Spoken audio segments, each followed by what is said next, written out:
오늘 우리에게 주신 하나님 말씀 로마서 8장 31절로 35절 말씀입니다. 로마서 8장 31절로 35절 말씀 신약성경 250페이지 있습니다. 다 같이 한 목소리로 봉독합니다. 그런즉 이 일에 대하여 우리가 무슨 말 하리요? 만일 하나님이 우리를 위하시면 누가 우리를 대적하리요? 자기 아들을 아끼지 아니하시고 우리 모든 사람을 위하여 내주시니가 어찌 그 아들과 함께 모든 것을 우리에게 주시지 아니하겠느냐? 누가 능히 하나님께서 택하신 자들을 고발하리요? 의롭다 하신 이는 하나님이시니 누가 정죄하리요? 죽으실 뿐 아니라 다시 살아나신 이는 그리스도 예수시니 그는 하나님 우편에 계신 자요 우리를 위하여 간구하시는 자시니라. 누가 우리를 그리스도의 사랑에서 끊으리요? 환난이나 곤고나 박해나 기근이나 적신이나 위험이나 칼이랴. 아멘.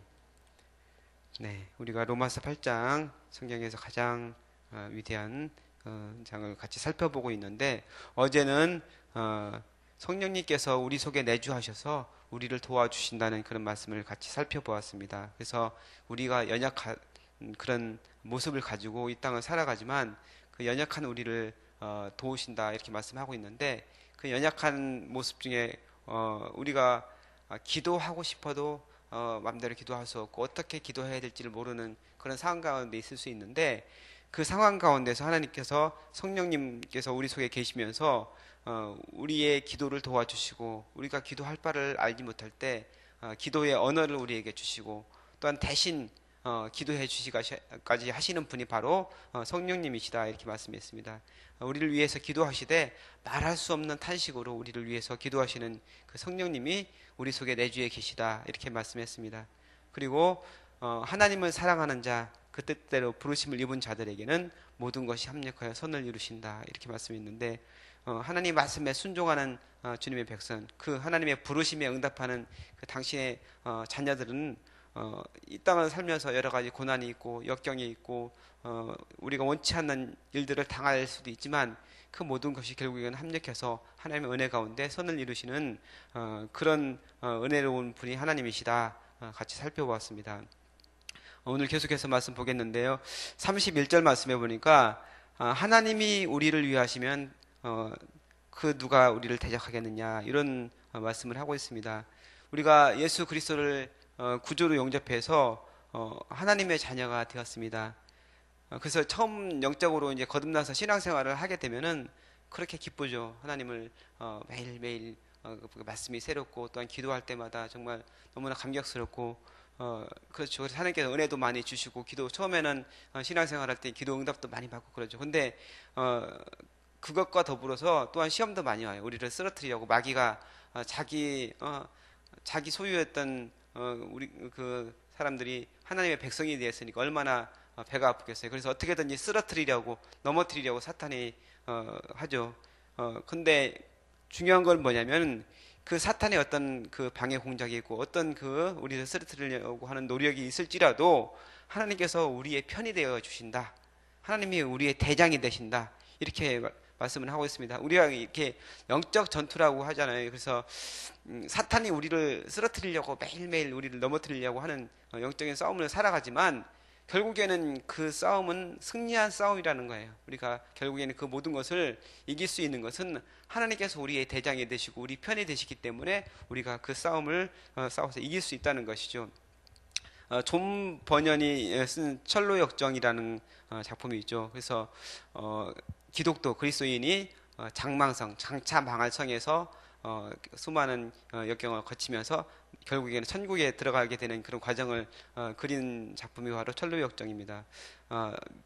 몇 주 전에 우리 목회자들이 필그림 하우스, 가평 우리 옛날 기도원에 있던 옆에 있는 그 지구촌 교회에서 만든 필그림 하우스로 영성 훈련을 다녀왔습니다.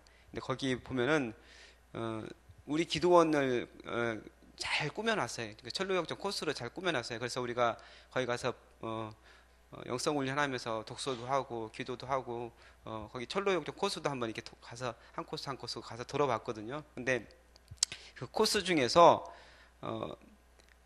그 중앙 그 그 카페가 있어요. 이제 북카페인데 그 안에 책 같은 것도 많이 있고 거기서 이제 뭐 차도 마시고 할 수 있는 그런 카페가 있는데 그 카페 앞에 그 사자상이 있어요. 그 카페로 들어가는 그 길목에 사자 두 마리가 이렇게 묶여 있는 것 같은 거 묶여 있는 그 사자 두 마리가 길을 통과하면 양쪽으로 사자 두 마리가 있는 그런 이제 조각상이 있거든요.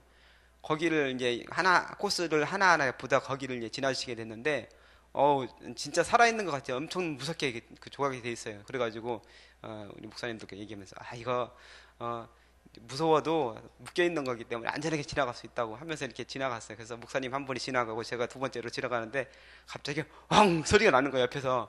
그래서 깜짝 놀라가 앞에 가던 그 목사님이 거의 주저앉을 정도로 그러니까 실제 사자도 아니고 조각상이고 거기에다가 묶여있기까지 한 그 사자상인데 소리가 나는 거여가지고 깜짝 놀랐었거든요. 그래서 그걸 보면서 야, 우리는 참 겁이 많은 사람들이고 어쩔 수 없는 사람들이구나 이렇게 느꼈는데, 어, 그 사자가 묶여 있다는 거예요. 그 아무리 사자가 용맹스럽고 싸납고 힘이 세고 우리를 뭐 잡아먹으려고 하지만 결국에는 사자 목에 줄이 감겨 있고 아무리 사자가 우리를 먹으려고 해도 우리는 거기를 지나갈 수 있는 거고 결국에는 우리가 천국까지 갈 수 있다는 거예요. 그러니까 우리는 싸움을 싸우지만 이긴 싸움을 싸우고 있다는 것이에요. 하나님께서 우리의 편이 되시고 우리의 대장이 되시기 때문에 그 어떤 신앙생활을 하면서 역경이 있더라도 그것을 이길 수 있다는 겁니다. 32절 말씀에 자기 아들을 아끼지 아니하시고 우리 모든 사람을 위해서 내주시니가 어찌 그 아들과 함께 모든 것을 우리에게 주시지 않겠나 이렇게 말씀하는데, 하나밖에 없는 아들 예수님을 우리에게 주셔서 십자가에 죽게 하신 하나님께서 그 아들과 더불어서 우리에게 필요한 것들을 주시지 않겠느냐. 그러니까 하나밖에 없는 아들 주시기까지 우리를 정말로 소중하게 생각하시고 우리를 사랑하신 그 하나님께서 우리를 위해서 어떤 것이라도 주실 수 있다는 얘기예요.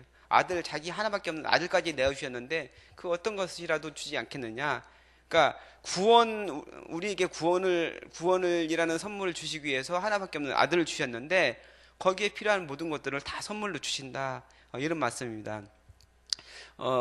요즘에는 자녀들을 낳지 못하는 그런 결혼한 부부들이 좀 많이 있는데, 이렇게 양자를 삼기 위해서 고아원에 가서 아기를 데려오는 수가 있잖아요. 그래서 어떤 절차를 거치고 어느 정도 이제 재산이라든지 이런 걸 봐서 이렇게 그 여건이 되는 사람은 입양을 할 수 있어요. 그래서 아기를 데려다가 이제 양자를 삼을 수 있는데, 만약에 그 아기를 데려다가 이제 입양을 해서 양자를 삼았는데 그 아기한테 아무것도 주지 않아요.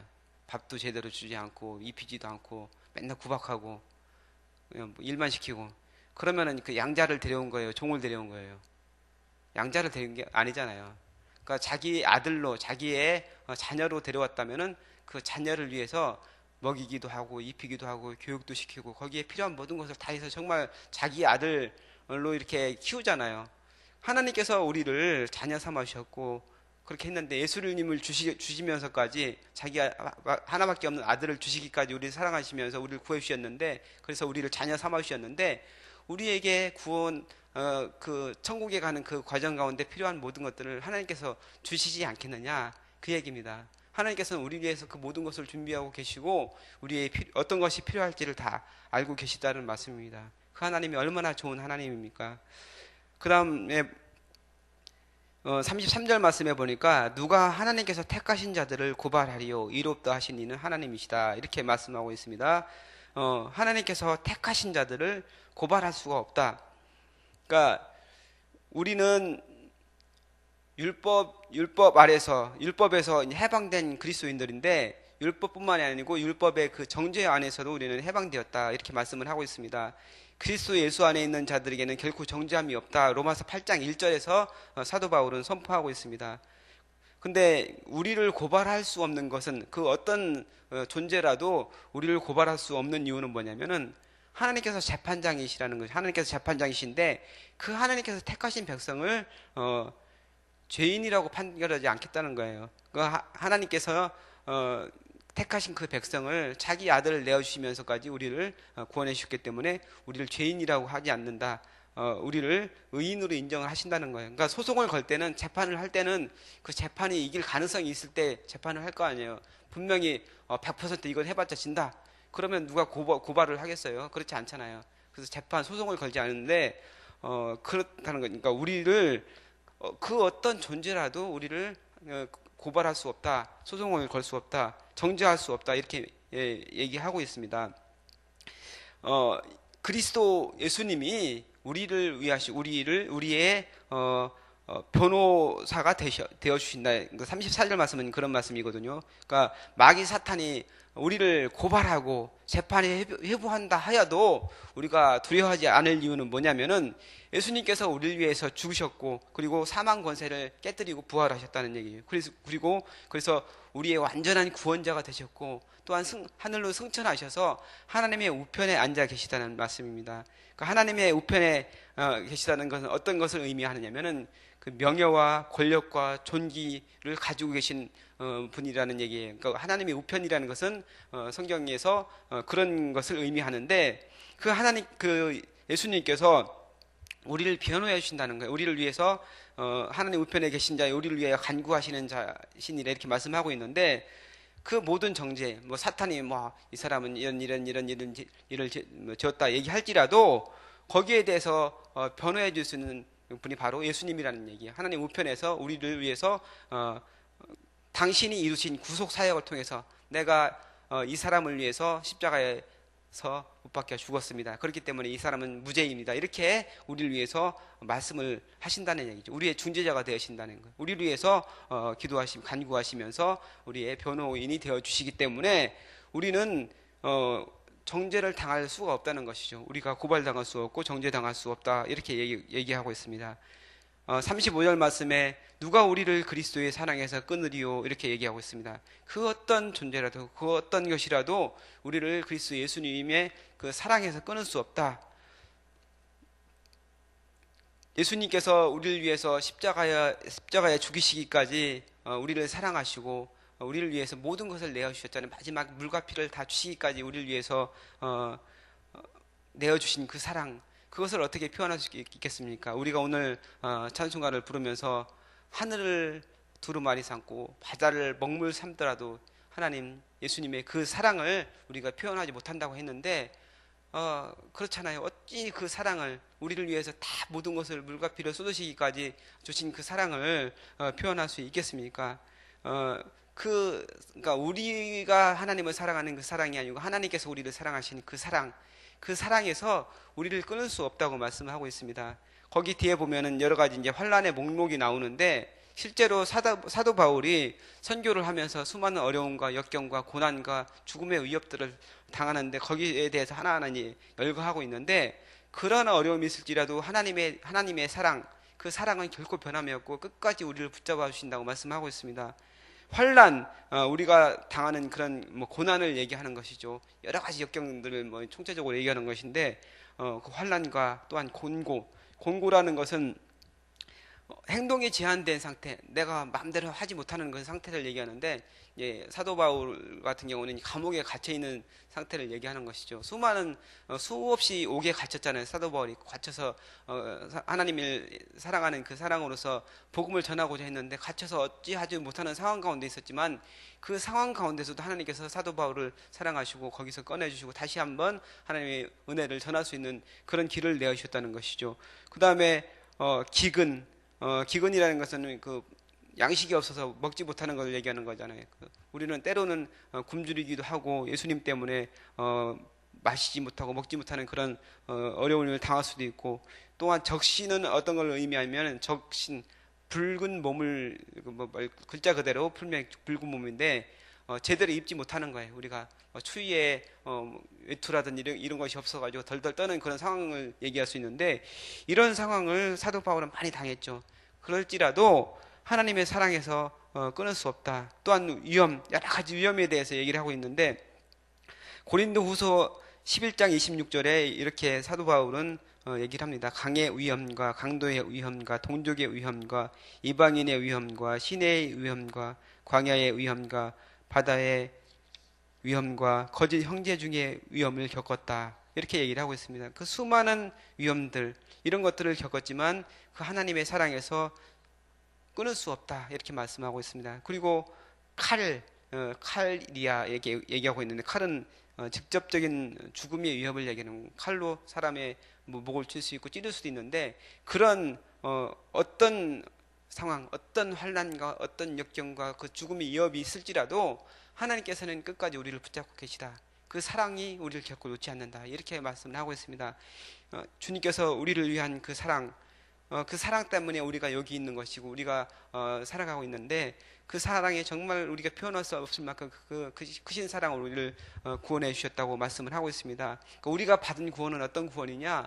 정말 그 독생자 예수님께서 하나님께서 가장 존귀하신 그분을 이 땅에 내려보내셔 가장 낮은 곳, 가장 비천한 곳까지 임하게 하시고 가장 험한 십자가에서 죽으시기까지 우리를 위해 하신 그 사랑이라는 사실을 우리가 기억하는 여러분 되시길 바랍니다. 우리는 정말 소중한 존재입니다. 하나님께서 그만큼 우리를 사랑하시고 우리를 위하시고 끝까지 우리를 붙잡고 계신다는 사실을 기억하시고 오늘 하루 주님과 동행하는 여러분 되시기를 주님의 이름으로 축복합니다. 기도합니다. 하나님 감사합니다. 주님께서 우리를 얼마나 사랑하시는지 우리가 같이 살펴보았습니다.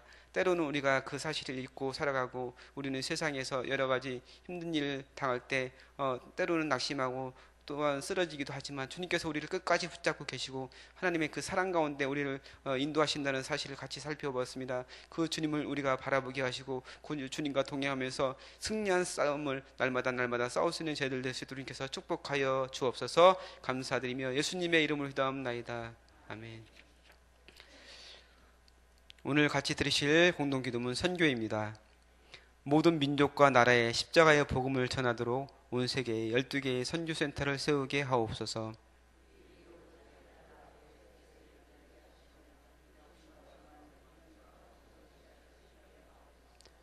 성경에 기록된 약속대로 주님께서 다시 오실 때까지 이 아름다운 발걸음이 강물처럼 들불처럼 이어지게 하시고 주님 뜻이면 어디든 순종하며 나가는 선교 공동체이게 하옵소서. 한 사람을 사랑하고 찾으시는 하늘아버지의 마음이게 하옵소서. 아멘. 주기도문 하시겠습니다. 하늘에 계신 우리 아버지, 아버지의 이름을 거룩하게 하시며 아버지의 나라가 오게 하시며 아버지의 뜻이 하늘에서와 같이 땅에서도 이루어지게 하소서. 오늘 우리에게 일용할 양식을 주시고 우리가 우리에게 잘못한 사람을 용서하여 준 것 같이 우리 죄를 용서하여 주시고 우리를 시험에 빠지지 않게 하시고 악에서 구하소서. 나라와 권능과 영광이 영원히 아버지의 것입니다. 아멘. 기도 제목 나누겠습니다. 지금 들은 말씀이 내 삶으로 이어지게 하옵소서. 오늘 금요심야 기도에 큰 은혜를 주옵소서. 이번 주일 진행되는 교구 임원 컨퍼런스를 통해 교구 리더들이 맡겨진 사역에 헌신된 일꾼들로 세워지게 하여 주옵소서.